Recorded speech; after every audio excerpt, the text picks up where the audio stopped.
ఒక ప్రాణాన్ని నిలబెట్టే డాక్టర్ని చూసి, అయ్యా మీరు దేవుళ్ళ లాంటి వాళ్ళయ్యా. ఎందరో జీవితాలు నిలబెట్టే మంచి రాజకీయ నాయకుడైతే అలాంటి వాడిని చేతులెత్తి మొక్కుతాం, మంచి మా నాయకుడయ్యా మీరని.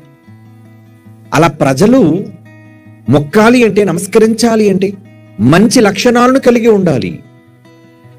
మరి దేవుడు ఎన్ని మంచి లక్షణాలు కలిగిన వాడు.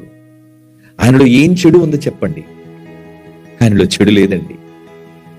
సకల మనుష్యులకు కావలసిన సకల వనరులను ఈ భూమి మీద మనకిచ్చాడండి. ఏం తక్కువ చేశాడు చెప్పండి? మనం పుట్టక మునుపే మనకి ఇవన్నీ కావాలి అని ముందుగా తెలుసుకున్న దేవుడు మనం అడగకుండానే ఇచ్చాడండి ఇవన్నీ. మీరు అడిగారని గాలిచ్చాడు ఆయన.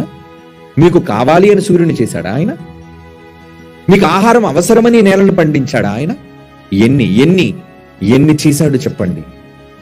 ఇవన్నీ ఎందుకు చేశాడో తెలుసా? మనలను ప్రేమించి, మనమంటే చాలా ఇష్టం ఆయనకి.